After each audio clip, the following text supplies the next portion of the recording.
Greetings, everyone. Hope all of you are having an absolutely fantastic day. Wow, this has been an incredible day for gaming, not least of all because of the release of the Avowed trailer. Not only was the trailer released, but there's also 2 articles from PC Gamer. I'll be covering the information from those pieces in this video, and I'll also leave links below so that you can look at them yourself. So first, this video will cover the general information, and then at the end, I'll dive in with my own overall thoughts. As most of you probably already know, Avowed is a prequel for the Pillars of Eternity series from Obsidian Entertainment. We've been going through Pillars of Eternity on this channel. I did a live stream of both games, and I've been doing a series walking through all the classes in Pillars of Eternity 1, and once that's done, I'll definitely be moving on to Pillars of Eternity 2, so needless to say, I am a fan, and I know many of you are as well. So let's go ahead and pull up a map that has the world of Eora to give you a better sense of where this game is situated. So the first Pillars of Eternity game was in the Eastern Reach, Deerwood, Red Saris, etc., etc. And then over to the east, the second game was in the Deadfire Archipelago, and that's where you had the pirates and the ship, where you were able to go around to the different islands. Great stuff. This game starts with you being a citizen of Adir, which is all the way over to the east. And the Adir Empire sends you up north to the Living Lands. Now, the reason you've been sent up north is you're meant to investigate a plague that is spread across the continent. Completing this task is very challenging for you because the residents see you as an outsider from a global power who's intruding upon business that is not their own, and perhaps even more importantly, they've seen the abilities that you're capable of, and it absolutely terrifies them.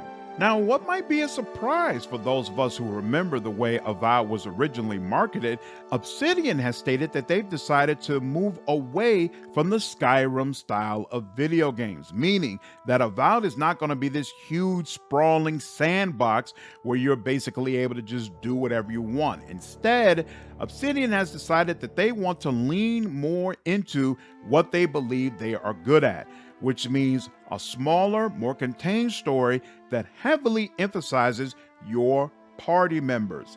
And these party members will all have individual stories that are deeply tied into your main quest. And you can bring 2 party members with you at any time. Now, despite this, similar to Skyrim, there will be no classes in Avowed, and there will instead be multiple ability trees where you can select certain abilities. Leveling up will allow you to unlock new abilities as opposed to increasing your stats. Obsidian has stated that there will be a strong emphasis on combat as far as how weapons look, how they feel, and how they sound.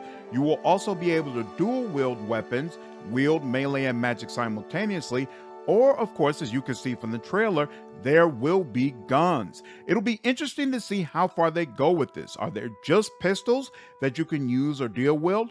Or will there also be arquebuses and blunderbusses in the game as there are in the Pillars of Eternity series? Dialogue will work similar to Outer Worlds, where the selections that you make will change your tone over the course of the game. Finally, loot has been de-emphasized. In fact, during one of the PC Gamer articles, it was brought up about games that give you just piles and piles of useless loot. And Obsidian brought up that they want gear upgrades to feel very meaningful. So if you go from a tier 1 to a tier 2, it should feel like a significant jump in power.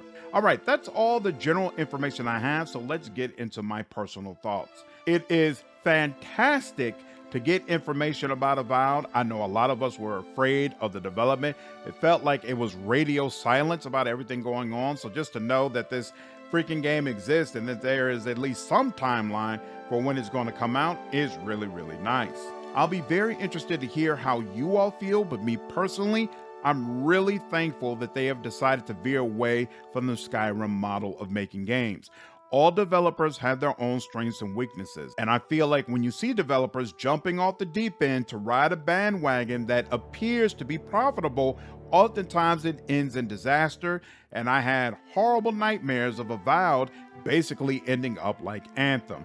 To hear Obsidian basically say, you know what, we know our strengths, we know what we're good at, and we're going to make a game that focuses in on that, fantastic. I think this is absolutely the right move. Obviously, I'm a big fan of their writing, especially the writing they've done for companions. So to hear that they have, instead of making this sprawling world, decided to put all that energy and effort into the companions and making them integral to the story, great stuff. Absolutely makes me more excited for the game. It was also fantastic to see that they actually figured out how to implement guns into the game. Really, really looking forward to that. Being able to mix melee, guns, bows, and magic all together is absolutely going to be a ton of fun. Another area where some of you may have some issues, and I'd definitely love to hear your thoughts, is the fact that there'll be no classes in the game. Me personally, that doesn't bother me at all. Part of that might be because I had already decided that it probably wouldn't have classes since they were attempting to model Skyrim, but just in general, with a game that's supposed to be more open and more sandboxy, usually those games do not have classes, and I feel like Avowed is being made to appeal to a broader audience, as anytime you look at those types of games, the level up options are, I don't want to say more dumbed down, but they're absolutely not going to be as complicated and intricate as they can be in the Pillars of Eternity system. And so for me, it's not a huge shock that there are no classes, and it doesn't bother me that much. What does bother me, and I don't understand the reasoning of this, is the fact that you can only select 2 races. Who is this supposed to appeal to? If you were expecting a Skyrim or Oblivion model of making games, you absolutely don't want just 2 races. And if you are familiar with the Pillars of Eternity series and were expecting something more similar to that, then you're still not okay with 2 races. So I really don't understand why they decided to go this route. The only thing that I can think of, and maybe this is worth noting, again, your character is supposed to be from Adir. Out of all the continents in Eora, Adir is known the most for positive relations between humans and elves. In fact, it's common for them to get married and start families together. So maybe the reason why you're only limited to these 2 races is because the fact that you're from Adir and their culture is very integral to your character. And so because of that, they were only giving you these 2 options. That's the only thing I can think of, because to me, the decision just doesn't make any sense. But I'm looking forward to Obsidian officially releasing something that explains more about this particular game design choice, because it's not really covered directly in the PC Gamer articles. And that's it. That pretty much wraps up my thoughts. Again, I'm super excited. So happy we officially have some information.